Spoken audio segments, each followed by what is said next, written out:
Hey everybody, my name is Pluto, and today we're going to be commentating Dj0nk's second floor timer challenges. You might notice that you're not watching any visible gameplay right now, and that is because these stars are very short.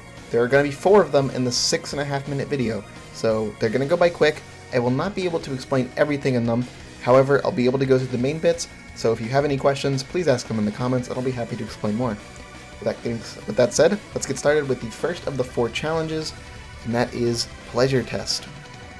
So the way these challenges work is that there are 4 letters spread throughout a certain area of the stage, and you need to collect all 4 in order under a time limit and then grab the star within that same time limit.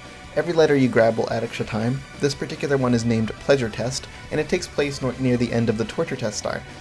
This one requires some pretty tricky wall kicks at the very start here. You need a lot of good training. After that, we need good movement on these pyramids. This strat here that Shine suggested allows you to get this secret easier. The U specifically, as you can just go on the pyramids here and jump over there. It is quite a precise jump. After this, you now need to climb this left tower, which, in my opinion, this part a little easier than the wall kicks at the beginning, but it's very tricky, as if you make even the slightest mistake, you are completely screwed. So you have to go quite fast. All of these timers are very tight. They are not forgiving at all.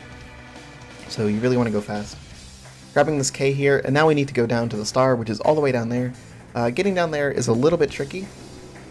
Turning around the slope allows us to drop down to these junk balls here, and then we can just platform across these, avoiding the quicksand, and grab the star with a triple jump. You can grab the star in numerous ways, but that's the most comfy for me, although it is not the fastest. That's the first star. The next star will be the path less traveled. This one is a bit, I would say it's probably the same difficulty. Both of these took about 50 minutes. This one has a couple more precise jumps, in my opinion. Right off the bat, we can kind of see why it's called the path less traveled, because this is a route that you would never take in the normal stage. It has absolutely no use in reds. It's just something that happens to be possible, so it was used in this, and I think it's really creative. You end up on these slopes that were the bane of my existence during hundreds, and then here we need to get a firstie. I'm not sure if a firstie is intended or required, but it's the fastest way to get over here, and it's the easiest, I guess. It's the only one that I could figure out as well, so I opted for it. As you can see, we're kind of running to the stage in like a very weird order, going backwards to these, and then we end up on this area where there's a red coin normally. Here there's just an N. Now our goal is to get to where the star 2, like the big thing and that defines star 2 is. We have to get up there quite quickly. This one has quite a bit of a timer problem. You only get basically 1 attempt at this jump here. You need a very specific angle that you get from the slope there, and then you need a really good wall kick to get up there. That is the hardest part in my opinion. It's super duper precise and just is so specific and difficult. Coming around here, we just need to do the ending. Sliding on the slope lets you wall kick up here. And then it's a bit unorthodox, but this allows you to get all the way up here. And if your wall kicks are good enough, you'll barely have enough height to grab this time. So yeah, that one's definitely very tough, but it's very manageable. Just a lot of little hard parts. I really like that one. It's very creative. These are all very creative timer challenges. I actually love these. They're so cool. This one is the only one out of these 4 that I personally disliked, and the only one that I've done out of the 8 that I dislike. It's called Strenuous Sand Spires, and it requires you to do these ending wall kicks here.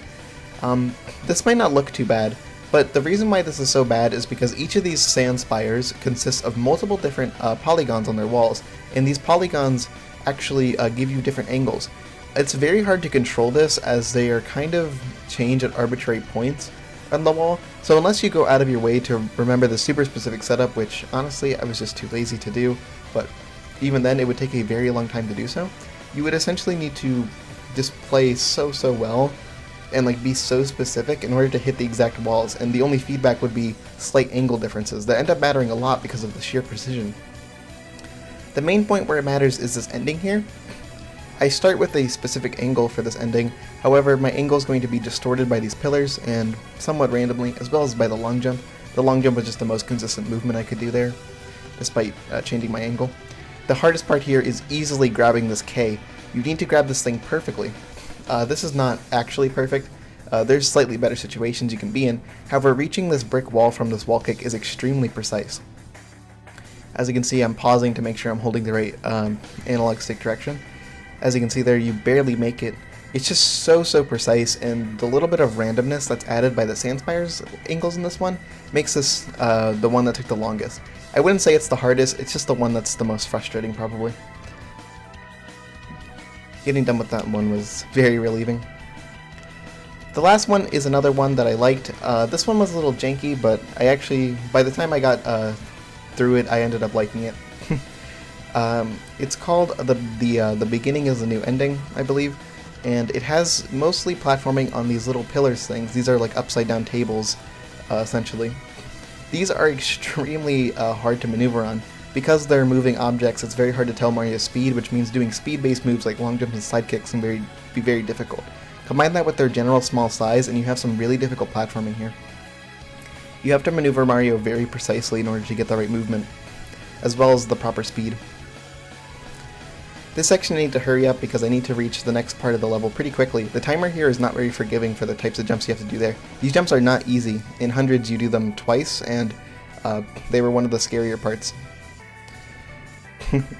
So yeah, but not one of the harder, but like one of the scarier, not one of the harder ones. But at a certain time period there, I jumped to that pillar, and then that double jump strategy lets me just walk off this one, and I can get a wall kick here. In this particular instance, I barely got the wall kick. This is the last frame I could have gotten it.